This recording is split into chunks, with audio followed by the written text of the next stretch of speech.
I want to tell you something that Buddha discovered that took him years of practice to fully understand, but that I am going to share with you in the next 5 minutes in a way that you can begin applying to your life today. Because this one understanding, if you really get it, if it moves from your head into your bones, will fundamentally change your relationship with every difficult thing that has ever stolen your peace. And it begins with a question most people never think to ask. What is actually happening right now, in this exact moment, versus what are you telling yourself about what is happening? These are two completely different things. And most people spend their entire lives experiencing the second one as if it were the first one. Something happens, a criticism, a disappointment, a change in plans, an unexpected problem. That is the event. Clean, simple, factual. And then, in a fraction of a second, the mind adds an entire story to that event. This means I am a failure. This means they do not respect me. This means everything is falling apart. This means I am not enough.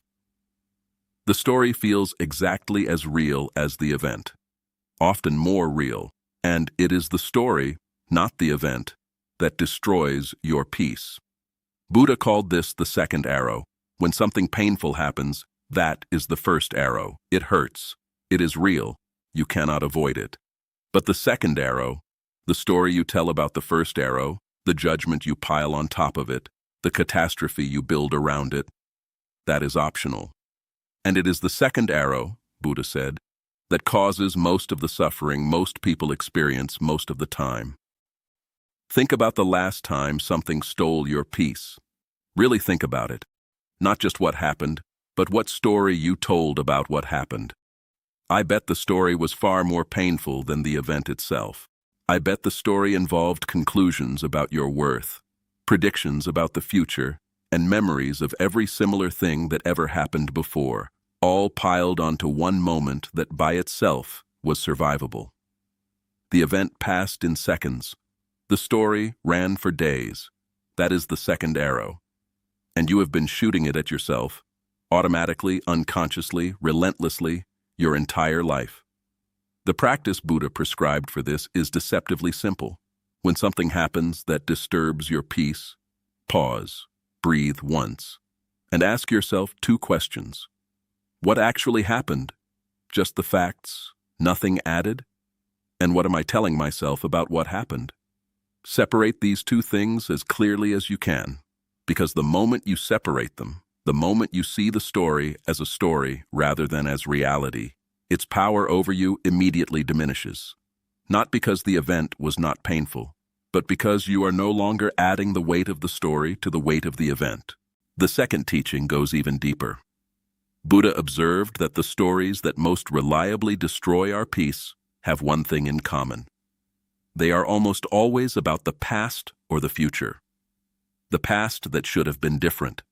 The future that might go wrong. But peace, genuine peace, only exists in one place. The present moment.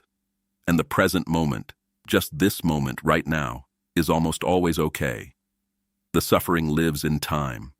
Peace lives in now. This is why meditation, the practice of returning again and again to the present moment, is the most direct path to peace that Buddha ever taught. Not because it makes the problems disappear, but because it trains you to spend less time in the story and more time in the actual moment. And actual moments, when experienced directly, without the filter of story, are almost never as unbearable as the stories make them seem. The third teaching is about the peace that exists on the other side of acceptance. Most people confuse acceptance with approval. They think, if I accept this situation, I am saying it is okay. But Buddha drew a very clear distinction. Acceptance simply means, this is what is true right now. Not that it should be true. Not that you will not work to change it, simply that you acknowledge it clearly and stop wasting energy fighting the reality of what has already happened. That energy, the enormous amount of energy that goes into resisting reality, is freed the moment you accept it. And freed energy becomes available for what is actually possible, for actual solutions, for actual healing, for actual change. And the final teaching, the one that makes all the others possible, is about the nature of thoughts themselves. Buddha said, "You are not your thoughts. You are the awareness that notices them." This single distinction, if you can really feel it rather than just understand it intellectually, is the key to everything. Because once you know that you are the awareness rather than the content of awareness, once you can watch a thought arise without being swept away by it, the second arrow loses its automatic quality. You see it being drawn. You see it being aimed. And you can choose, consciously, deliberately, freely, whether to shoot it or put it down. That choice, that one small but extraordinary choice, available in every moment, in every difficult situation, in every conversation that tries to steal your peace. That is what Buddha spent 40 years teaching, and it is yours, right now, today, in this exact moment, if you choose to practice it. Save this and share it with someone whose peace is being stolen by their own stories.